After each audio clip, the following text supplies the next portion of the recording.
ఓం శ్రీ విఘ్నేశ్వరాయ నమః. ఓం శ్రీం హ్రీం శ్రీం ఓం వసుప్రధాయ నమః. ఓం సద్గురు అంతర్ముఖానంద వేదవ్యాస భట్టారక జగద్గురు శ్రీకృష్ణ పరంబ్రహ్మణే నమః.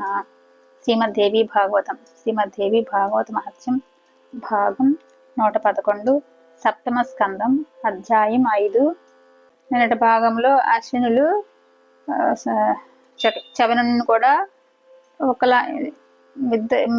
ముగ్గురు ఒకలాగే స్నానం చేసాక అతన్ని కూడా నూతన యవ్వనవంతుడిగా సేమ్ అశ్విని రూపంలోనే నీళ్ళలో ములిగి పైకి వచ్చేటప్పుడు ముగ్గురు ఒకలానుంటే అప్పుడు సుకన్య అమ్మవారిని ప్రార్థించి అమ్మవారి దయతో తన భర్తనే గుర్తుపట్టగా వాళ్ళు అప్పుడు గుర్తుపట్టి విజయం సాధించింది. వాళ్ళు వెళ్ళిపోతా ఉంటే అప్పుడు చవనుడు నాకు ఇట్లా రూపాయి యవ్వనం అన్ని ఇచ్చారు కాబట్టి మీకు ఏదైనా వరం ఇస్తాను కోరుకోండి అంటాడు. అంటే వాళ్ళు వద్దు, మాకు సూర్యభగవానుడి తండ్రి గారు అన్ని ఇస్తున్నారు, మాకు అన్ని వద్దు, మీరు అడుగుతున్నారు కాబట్టి యజ్ఞంలో సోమపానం తీసుకునే అధికారం లేదు, అది కావాలి కానీ అడిగితే సరే నేను ఇస్తాను. మా శర్యాతి మహారాజు యజ్ఞం చేస్తారు, అప్పుడు మీ కోరిక తీరుస్తానని వాగ్దానం చేస్తాడు చవనుడు. ఈ తర్వాత సుకన్య చవనులు ఆశ్రమం చేరుకుంటారు నిన్నటి భాగంలో. ఇప్పుడు అధ్యాయం 5. వ్యాస మహర్షి సూర్య చంద్ర వంశాల చరిత్రను చెబుతుండగా శర్యాతి విషయం వచ్చి సుకన్య చవనుల కథ విస్తరించింది. జనమేజయుడు శ్రద్ధగా ఆలకించాడు. ఈ కథలో మరికొన్ని వివరాలు అడిగాడు.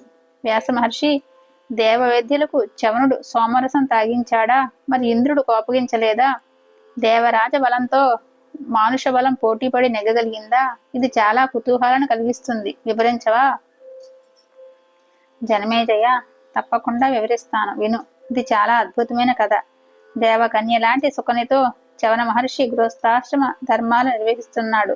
తన అల్లుడు సుందరాకారుడయ్యాడని శర్యాతి దంపతులకు ఇంకా తెలియలేదు. శర్యాతి సుకన్యను శంకించడం. ఒకనాడు శర్యాతి మహారాజు సుకన్యను శంకించాడంట. చూద్దాం. ఒకనాడు శర్యాతి భార్య దుఃఖిస్తూ భర్త దగ్గరికి వచ్చింది. మహారాజా, బంగారం లాంటి అమ్మాయిని ఒక వృద్ధ తాపసికి కట్టబెట్టి అడవుల్లో విడిచిపెట్టి వచ్చాం. చాలా కాలమైంది. ఎలా ఉందో, జీవించి ఉందో మరణించిందో కుశల వార్తలు ఏమీ అందడం లేదు. ఒకసారి వెళ్ళి చూసి రాకూడదు? కూతురికి ఇలాంటి సంబంధం చేసేమే అని నేను ఏడవని రోజంటూ లేదు. పిచ్చి తల్లి, మొగుడికి సేవలతో ఆ అడవుల్లో చిక్కి శల్యమై ఉంటుంది. వెళ్ళి ఒకసారి ఇంటికి తీసుకురండి. బెంగ పెట్టుకున్నాను, చూడాలనిపిస్తుంది. నార చీరలతో కందమూలాలతో ఆ గుడ్డి మొగుడితో ఎలా పడుతుందో ఏమో అని కళ్ళనీళ్ళు పెట్టుకుంది. శర్యాతి వెంటనే అంగీకరించాడు. ఈ రోజే వెడదాం, ఇద్దరం కలిసి వెడదాం, అమ్మాయిని అల్లుణ్ణి చూసి వద్దాం అని వాదార్చాడు. వెంటనే రథం అధిరోహించి చవన మహర్షి ఆశ్రమం చేరుకున్నారు. నవ యవ్వన సంపన్నుడే దేవపుత్రులా వెలిగిపోతూ కళ్ళు మూసుకుని జపం చేసుకుంటున్న మునీశ్వరుని చూశారు. ఇద్దరూ క్షణకాలం ఆశ్చర్యపోయారు. ఇదేమిటి? ఈ సుందరాకారుడెవరు? చీచి, ఎంత మహాపాపం చేస్తుంది మన అమ్మాయి! లోకాన్ని తెలిస్తే ఎంత అప్రతిష్ట! గుడ్డి మగడిని చంపేసి ఈ అందగాడితో కాపురం పెట్టిందన్నమాట. కామపీడితురాలై ఇంత పని చేసిందా? అవును. ఎంతటి వారికైనా యవ్వనంలో మన్మధుడు అతి దుస్సహుడు కదా. మన వంశానికి పెద్ద కలంకం. మాయని మచ్చ తెచ్చిపెట్టింది.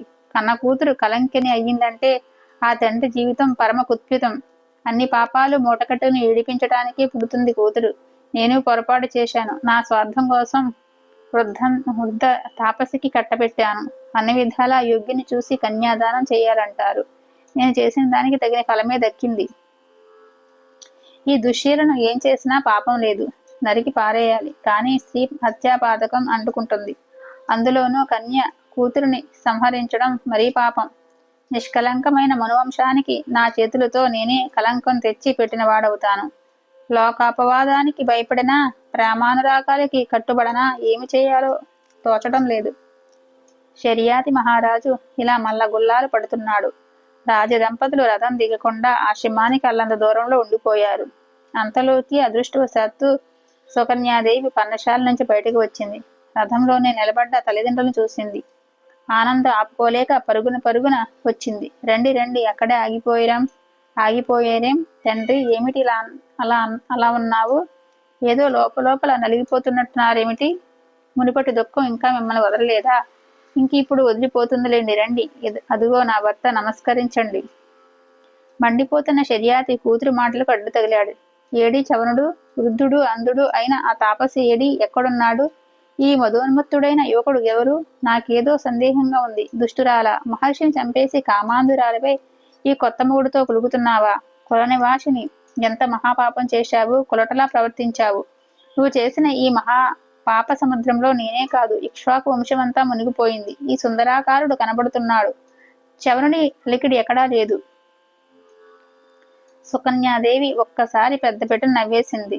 తల్లిదండ్రుల కుడి ఎడమ చేతుల్ని తన కుడి చేతుల్లో పట్టుకుంది. నవ్వుతూనే ఆశ్రమం లోపలికి నడిపించుకు వచ్చింది. నానా, ఈయనే అల్లుడు, మీ అల్లుడు చవన మహర్షి. అనుమానించవలసింది ఏమీ లేదు. ఇది పచ్చి నిజం. అశ్విని దేవతలు అనుగ్రహించి వీరికి ఈ దివ్య రూపం ప్రసాదించారు. తండ్రి, నేను ఈ కూతుని కానా? పాపం చేస్తానని ఎలా అనుకున్నావు? బహుశా వీరి రూపం నిన్ను భ్రమపెట్టి ఉంటుంది. భార్గవ వంశోద్భవుడైన ఈ చవన మహర్షికి నమస్కరించు, అడుగు, జరిగిందంతా వారే చెబుతారు అని పాద్యాలు తేవడం కోసం పర్ణశాలలోకి వెళ్ళింది.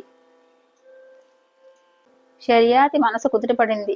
ఆ దివ్య రూపధారికి నమస్కరించాడు. చేరువులో నిలబడ్డాడు. ఏమి జరిగిందో వివరంగా చెప్పు, సుఖపడతానన్నాడు. చవనుడు చిరునవ్వులు చిందిస్తూ జరిగిన కథ అంతా చెప్పాడు. మహారాజా, నాకు ఇంతటి ఉపకారం చేసిన అశ్వినులకు వరంగా నేను చేయవలసిన ప్రత్యుపకారం ఒకటి ఉంది.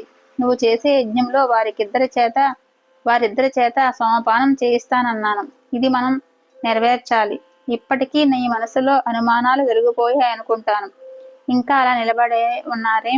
ఇదిగో ఇలా వచ్చి ఈ పరిశుభ్రమైన ఆసనాల మీద అరుగులు కూర్చోండి అన్నాడు చవనుడు. రాజదంపతులు కలత చేరారు. ఊపిరి పీల్చుకున్నారు. సుకన్యాదేవి లోపల నుంచి వచ్చి అతిథి మర్యాదలు చేసింది. హాయిగా అందరూ సుకోప విష్టులయ్యారు. పరస్పరం ఆనందదాయకమైన శుభ ప్రసంగాలు చేసుకున్నారు. కళ్యాణమయ గాథలు కలబోసుకున్నారు. అశ్విని దేవతలకు సోమపానార్హత. సోమపానం తాగే అర్హత వచ్చిందంట. శర్యాతి మహారాజా, నీతో ఒక యజ్ఞం చేయిస్తాను. అవసరమైన సంబరాలు సమకూర్చుకో. నేను అశ్వినులకు చేసిన వాగ్దానం చెప్పాను కదా, నీ యజ్ఞంలో అది పూర్తి చేయాలి. ఇంద్రుడికి కోపం వస్తుందేమో అని శంకించుకో. నా తపస్తేజో బలంతో అతడిని నేను వారిస్తాను.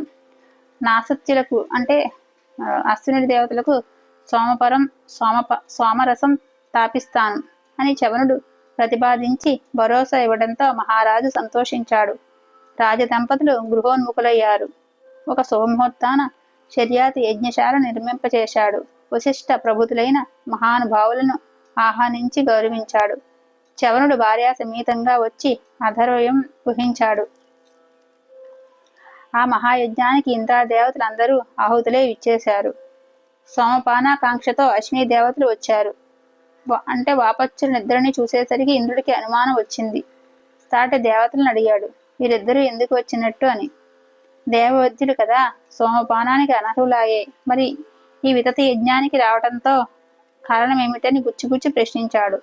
దేవతలు ఊరుకున్నారే గాని ఎవరూ ఏ సమాధానం చెప్పలేదు. చవనుడు సోమరసాన్ని స్వయంగా తెచ్చి దస్రులకు అంటే అశ్వినులకు ఇద్దరికీ అందివ్వబోయాడు. ఇవ్వటానికి వీలులేదని వాసవుడు వారించాడు. ఇంద్రుడమట, శచీపతి, మీరు దేవతలే కదా, సూర్యనందనుడు, సోమరసానికి అర్హులు కాకపోవడం ఏమిటి?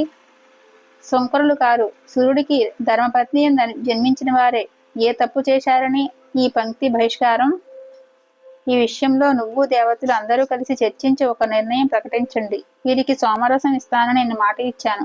ఇందుకోసమే శర్యాతిని ప్రోత్సహించి ఈ వితత యజ్ఞం జరిపించాను. అంచేత మాట నిలబెట్టుకోవాల్సిన అవసరం నాకుంది. దేవేంద్ర, ఈ ఇద్దరు నాకు మహోపకారం చేశారు. ఈ రూపు, ఈ చూపు, ఈ వయసు అన్నీ వారి వరప్రసాదమే. దానికి ప్రత్యుపకారం చేయడం నా ధర్మం, నా కర్తవ్యం. దయచేసి నువ్వు ఇప్పుడు అడ్డు చెప్పకు, అంగీకరించు అన్నాడు చవనుడు. చవన మహర్షి, వీరు దేవవైద్యులు. సోమరసాన్ని వీరు పుచ్చుకోకూడదు. ఇది దేవతల నిర్ణయం. ఇంద్రుడు కొంచెం కోపంగానే అన్నాడు. అహల్యాజారా, నిగ్రహించుకో. కోపం నిరర్ధకం. వృత్రగా దేవవైద్యులైనంత మాత్రాన సురాపానం చేయకూడదని ఎలా అంటావు? సరైన కారణం లేకుండా నిషేధించడం సమంజసం కాదు కదా అని చవనుడు గట్టిగా వాదించాడు. దేవతలలో ఏ ఒక్కరూ పలకలేదు. సూర్య సమ తేజస్కుడైన చవన భార్గవనుడు తన తపోబలంతో అశ్వినులకు సోమపానం చేయించాడు. 111వ భాగం సంపూర్ణం. 5వ అధ్యాయం సంపూర్ణం. ఓం శ్రీ గురుభ్యో నమః. సర్వం శ్రీకృష్ణార్పణమస్తు.